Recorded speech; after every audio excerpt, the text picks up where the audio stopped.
Dan Terry, Spookstalker.com. How are you all doing? I thought we'd throw another one of these online. I'm stuck at home a lot. I'm either at home or working, of course, but no ghost hunts to do. Most of the ghost attractions are shut down. Had some lectures planned that we can't do. So here I am sitting at the house. I can read for you, kind of show you some of what we've done. Choice today is from Missouri Shadows about Enochs Knob Bridge. The reason that I chose Enochs Knob Bridge is I listen to a lot of podcasts, and I picked up one recently called Show Me Scares, and it's available on the cell phone, on the iPhone, on their podcast thing. So I listened to it. They're good. The research they did is impeccable. Very good research. But they're not ghost hunters. They did one episode on Enochs Knob Bridge. These are two ladies from the western side of the state. They talk a lot about how they need to go here or they need to go there. But I haven't yet. I've only heard a couple of them. They're relatively new. But they don't seem to have actually ghost hunted. And unless you've been there, unless you've been to Enochs Knob Bridge multiple times, you're never going to get the essence of it. Now they did, like I said, some outstanding research, even tracked back to, I think it was 1898, when money was allocated from the county commission to do the masonry work, which is still visible there today, but to do the masonry work to start the bridge, which was actually built about 1902, 1904. So the research they've done is good. After that, it's all rumors, legends, tall tales from the internet. Again, got to have been there, which I have been there so many times. And it's in my backyard, basically, so of course I have. But we thought we'd try that out, and I'll read it and kind of update you a little bit on some of what's went on out there. And on another note, if you are into podcasts, which because of my security work and I work alone a lot, I listen to a lot of podcasts. There's another one I want you to check out, and this one is called Weird Darkness. So far, it's the best one I've found. It's really, really good. I had my own, of course, audio podcast called The Dungeon. Apparently some ghost just decided to knock my Ouija board over. Thanks, George. And I've done some things every episode on that, where I start out with the shirt of the day, which I'm going to do it right here. This is the shirt of the day. Got it in New Orleans. And the back of it, which I'll take pictures of and add to this, has different haunted houses in New Orleans featured, such as the Marie Laveau house and the Lalaurie Mansion, a few others. So I'll post that here in a little bit.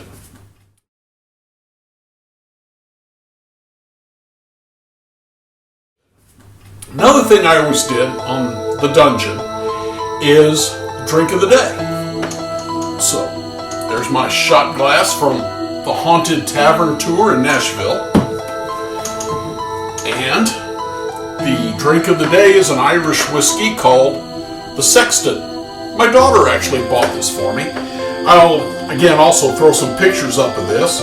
It's got a coachman who's a skeleton on the lid and on the side. Let's see, what's the side say? Follow that scent into the crypt, and you might find a locked door, faintly glowing in its edges. Through that door, find the rows of beckoning European oak. Once the sacramental casks of fine sherry, now brimming with aqua vita. You see, to be a sexton is a spiritual trade, and whiskey is their favorite spirit. and it's a product of Ireland.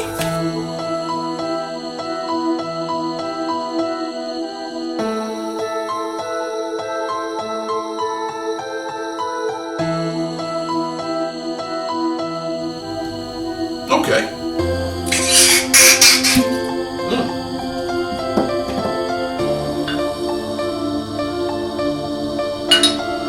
Nice caramel color. Whoa. Smells strong. The Sexton. Well, let's give it a shot.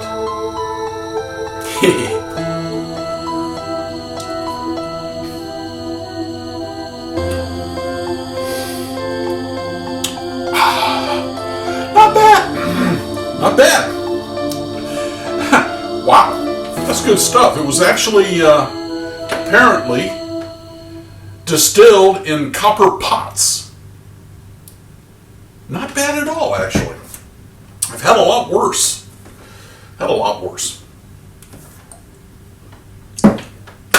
Okay. All right, so this story is from my second book, Missouri Shadows, which came out back in 2008. It was about Enochs Knob Bridge, of course, and the chapter title, Chapter 8, is Crossing into the Twilight Zone.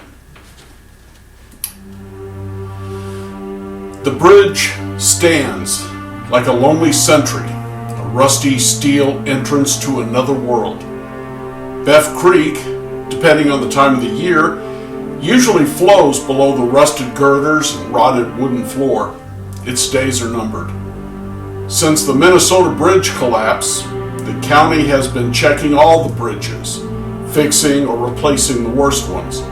Bridges of this design are being removed and replaced with newer, generic, concrete monsters that are safer but have none of the personality. An internet story led me to the bridge. It was one of the first investigations by Spookstalker. This one described ghosts, demon dogs with glowing eyes, trolls, and invisible ghost dogs. It included rumors of heartbroken teenagers hanging themselves off the side, or their bodies being found twisted and broken on the water-covered rocks below. However, at least in the past 30 years, there have only been 2 confirmed deaths on the bridge. On August 23rd of 1987, Patrick Kinnison was attending one of the many parties that took place there nearly every summer weekend. One of the party patrons decided that a nearby cornfield needed a truck to drive through it. The driver got it stuck in the mud, and most of the partygoers went to help push the vehicle out of the field, leaving Kinnison behind. No witnesses were found to explain what happened next. It's believed that Kinnison, who reportedly liked to climb, attempted to scale the rusted girders. Others believe he may have committed suicide, although no one can say why. Either way, Patrick's body was discovered on the rocks below the bridge.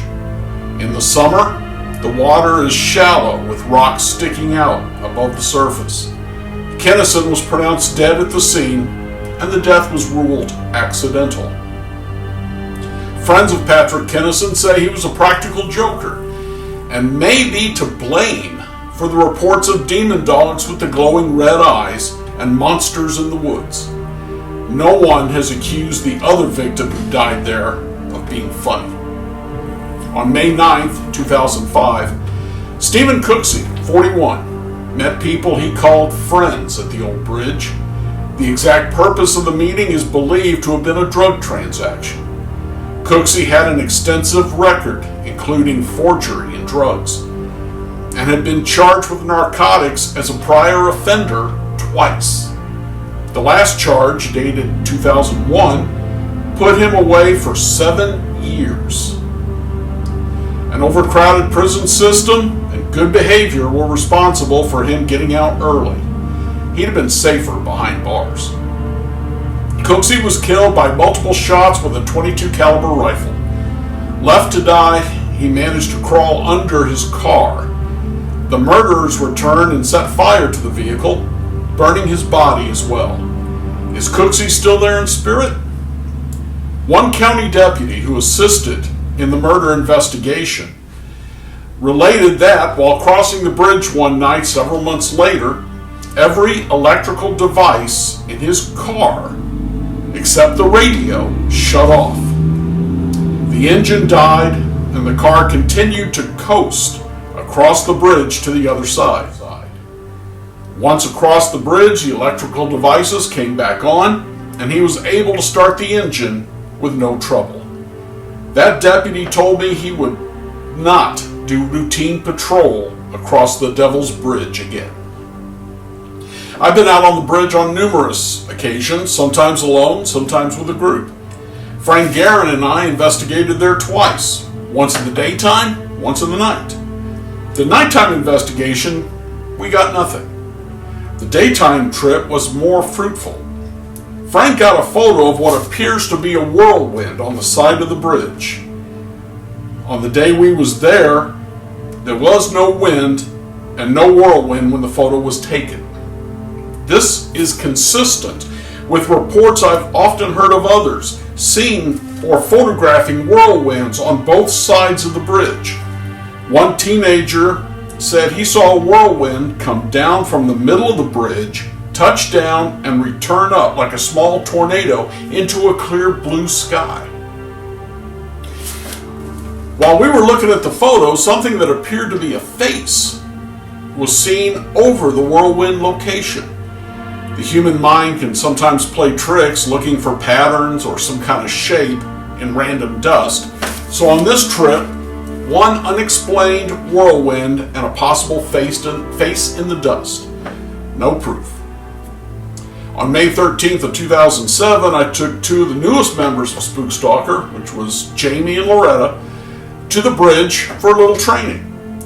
When we arrived, I walked to the bridge while Jamie and Loretta checked their cameras and recorders. At that time, their cameras stopped functioning, but the recorders continued.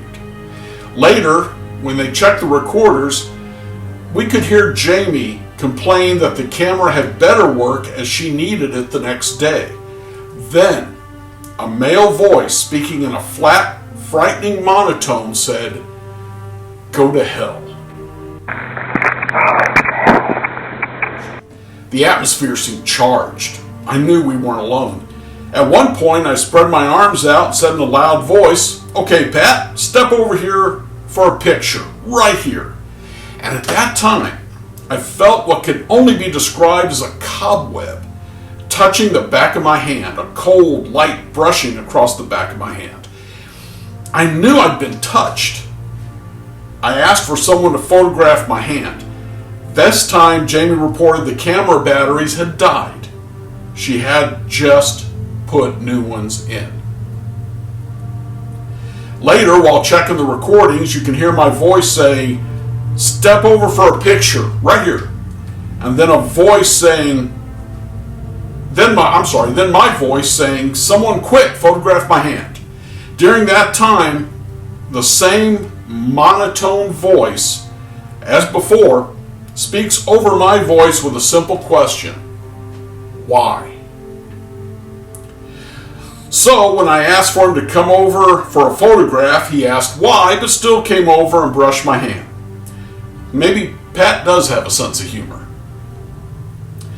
Since then, I've been out there many times and come to the conclusion not only does Pat have a sense of humor, but he likes women. And he will do more for pretty girls than he will for me anytime. At that time, I decided my investigations were done at the bridge. However, when my friend Stephen LaChance contacted me wanting to return to the bridge on the 20th anniversary of Pat Kinnison's ill-timed death, I couldn't say no. LaChance is an extreme haunting survivor and author of the book, The Uninvited. LaChance had been out there several times. He'd actually gone to school, high school, with Kinnison. On his last trip to the bridge, he and psychic Teresa Reevy, among others, witnessed shadow people approaching their location. They retreated to a car which was surrounded by dark human-shaped shadows. They left just as a storm was beginning. Okay, pause it here.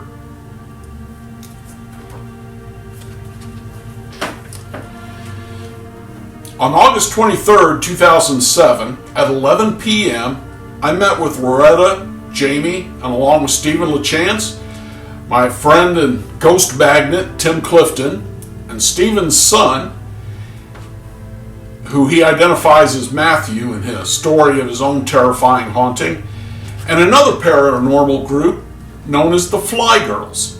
From Whiteman Air Force Base, the Fly Girls is made up of female military officers and non-commissioned officers interested in the paranormal. I knew they'd assisted Missouri Paranormal Research with other investigations, but I'd never met them. When they arrived, we began the investigation. Up until then, I'd never seen shadow beings outside, always inside. That night, however, they were all around us. Tim and I walked back to the car for fresh batteries, and on our return, I saw a shadow climb the north side of the bridge, cross the top, and disappear. Others reported seeing the shadows, and two of the Fly Girls said they observed several such shadow people on the way to the bridge. Tim began acting strange. I continued to photograph, but I could see Tim was struggling. Finally, Tim asked if anyone heard anything unusual. Matthew commented that he thought he heard someone saying Kinder, Kinder, which is German for children, was one of the words he was hearing. The atmosphere was heavier than I remembered from previous trips. The Fly Girls were obviously getting nervous, as were the rest of us. Stephen was still trying to speak with Kinnison, but was overshadowed by Tim's efforts to discover who was speaking to him. Jamie was photographing while Tim spoke over the rail of the bridge on the west side. During one flash, I would swear. Jamie was photographing while Tim spoke over the rail of the bridge on the west side. During one flash, I would swear I saw another version of Tim, this time in shadow form, standing next to it. A short time later, Jamie jumped after taking a photograph. She said while looking through the viewfinder of the camera, she saw in the flash a red-faced, evil-looking figure standing next to Tim. While the photograph showed only an orb, Jamie was visibly shaken. A scream broke the night. Loud and long, it echoed across the valley and up the creek. One of the investigators had asked a question, attempting to capture an EVP. Initially, I attributed the scream to a bobcat, but it did seem to come at an odd time. The air grew thicker yet. Strangely, I noticed the other side of the bridge, going across the river. While I could see the road behind me and the cars parked alongside, even though it was at least 50 yards away, I could not see the other side of the bridge. A curtain of blackness had descended from the sky and settled in the center of the bridge between us and the other end. The Fly Girls, with a long drive home ahead of them, were ready to leave. Several of them were obviously nervous. The very atmosphere seemed to be bringing out feelings of paranoia and fear. Some complained of queasiness in the stomach. As a group, we walked the Fly Girls across the bridge through the blackness. About halfway across, we could see the other side, but not the side we just left. Once the other team left the area, we began again trying to get EVPs. I was standing near Stephen while he attempted to make contact with Kinnison. Stephen believed he was in touch with his long-dead friend and was speaking of old times in high school, old friends and party days. He was relaying messages that Kinnison was upset that some believed he'd committed suicide. Stephen was attempting to calm his anger. and convince him to move on to another plane. But while this was going on, my attention shifted to the show behind me. Tim was now in a full-fledged argument with a ghostly crossing guard speaking in German. Tim was becoming more and more agitated. The spirit was demanding he come under the bridge, claiming there was a child buried there. Tim was refusing in a most adamant manner. Matthew was also hearing the voice of German speaking. At one point, Tim lost his balance and nearly fell to the floor of the bridge. He said he'd been tripped, as if something had reached up from the wooden base and grabbed him. As unpsychic as I am, I was even feeling an evil presence here. When Stephen decided the night was over, I didn't argue. We left the scene of the two tragic deaths and headed for town. I returned one last time to the bridge in late October, at the request of the newspaper editor of the New Haven Leader. This time the atmosphere was completely different, calm, quiet, and we could see all the way across the bridge with no problems. The only odd thing that night was a white mist, which showed up on the editor's digital camera, but not on mine. Since it was an exceptionally warm night for October, we had all noticed that the mist on the camera and checked our breath. It was as invisible as the spirits themselves had been on the last trip. Up until now, we had never encountered a tree spirit, a glowing-eyed demon, or phantom dogs. What we did encounter is the kind of horror you never see in movies. Unexplained blackness, voices only one or two can hear. A ghost we could all see would have been a comfort. You know you're not crazy if everyone else can see it. But voices that only heard by one or two people can make folks question their sanity. Mind games like this are far more indicative of evil than the image of a knife-wielding black-robed demon. This is the kind of trap amateur investigators have to watch out for. Okay, something I did want to throw out here, just because it's important to me. Back when we were going to Enochs Knob a lot, I went out there one night, and there was another group out there, and they were ghost hunting, no big deal. That happened actually quite a bit. With me was Sherry, my wife, and Ray McDowell, another police officer who was ghost hunting with me. And this kid comes up to us as we were actually loading our stuff to leave. And this kid come up to us.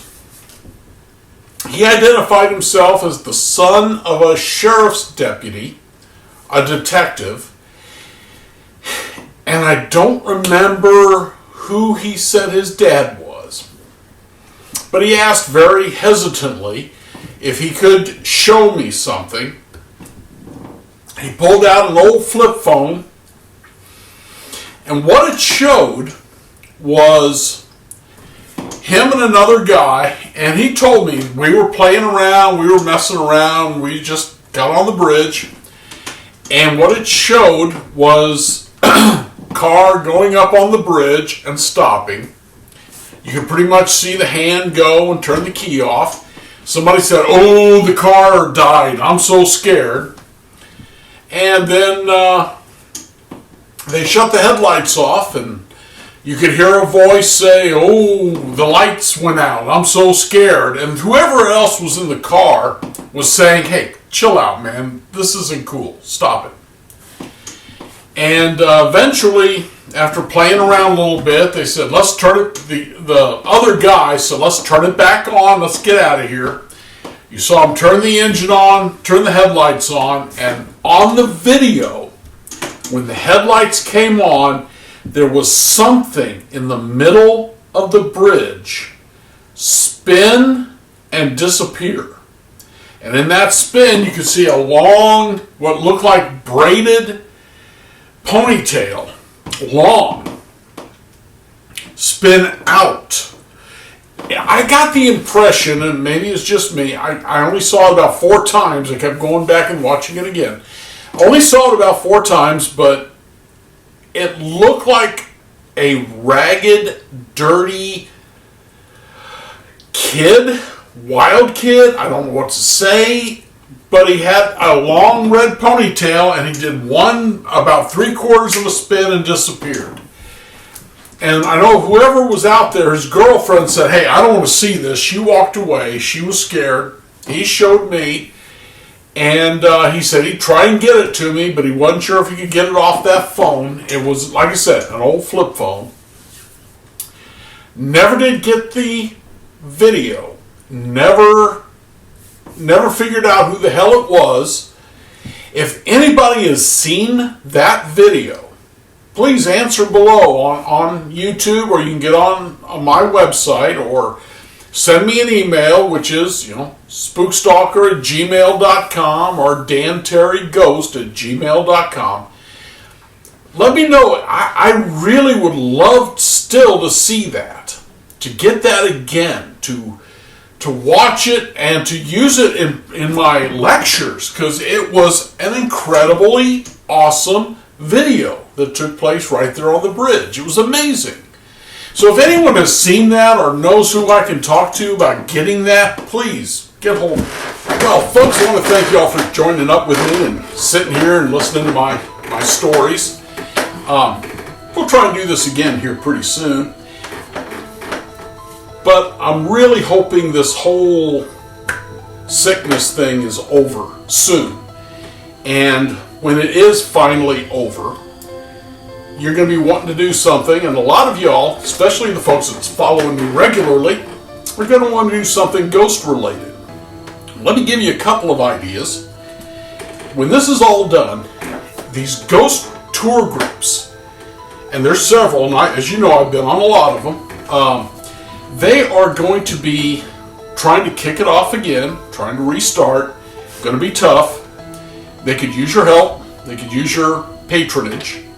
Just take a tour. There's a good one up in St. Louis by my good friends at St. Louis Paranormal Research Society. Mark Farley and them, great guys. And I've done a lot with them. They do a walking tour of the Lemp neighborhood. The Lemp Mansion, the Lemp Brewery. They have their office in part of the Lemp Brewery. They actually take their walking tour through part of the Lemp Brewery, a totally different building. And I've done a lot of ghost hunting with them in the Lemp Brewery. And let me tell you, I have never had anything happen to me in the Lemp Mansion. I've been there 3 or 4 times. I chased a lens flare one night before I found out what a lens flare was. Thought I was getting something. I've never had any real experiences in the Lemp Mansion. The Lemp Brewery, crazy. Not too long ago, just a couple of months ago, Mark Farley, the founder of St. Louis Paranormal Research, he and I, with a couple of other members, one of my crew and a couple of his, was chasing a shadow person through the basement of that brewery.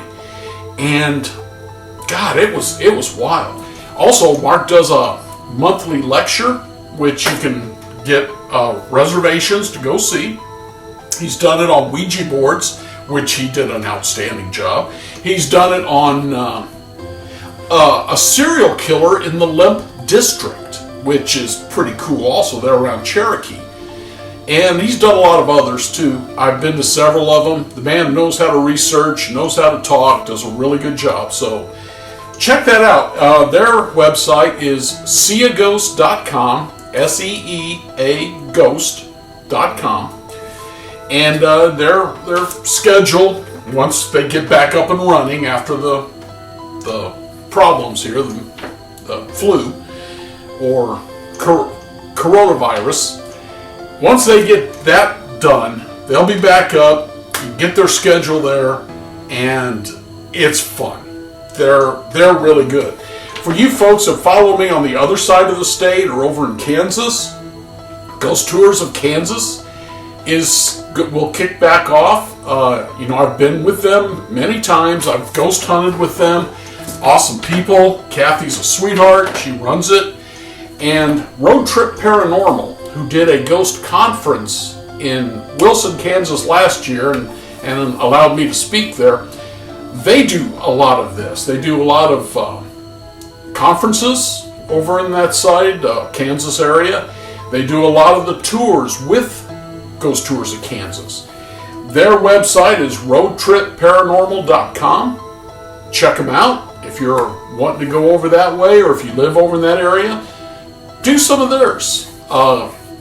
Kansas Paranormal Research Society, ksprs.com. Great guys. Again, I have worked with them in many, many places. The Missouri Penitentiary. They come and helped me out at the Gascogne County Jail, which is nuts, by the way. And it's all part of my lecture when I get back into the lecturing scene. And we've done places over in Kansas. They're good people, a lot of fun. I think mostly they're just doing lectures now, but it's worth it. Look into it. GhostToursOfKansas.org. Again, Kathy's a sweetheart. They do a great job, and they're working with Road Trip Paranormal in some of these now. So when it's time and you're ready to get out and find something new, seeaghost.com, roadtripparanormal.com, GhostToursOfKansas.org. Check them out. And keep an eye on me. God knows what I might be doing. You know, last year, in conjunction with the Franklin County Historical Group, we did tours at 4 historical places, group tours, and a bus tour, but also group ghost hunts in the Harney Mansion, in the Washington Brewery, the Tri-County Truck Stop, and the old courthouse. Had good times in all of them. So keep an eye out, see what's going on. There'll be something for the ghost lovers to do. Well, that just about does it for me. You've heard my pitch for the ghost tours, the tour groups that I work with. And you've heard the story of Enochs Knob Bridge, some of them, there's more.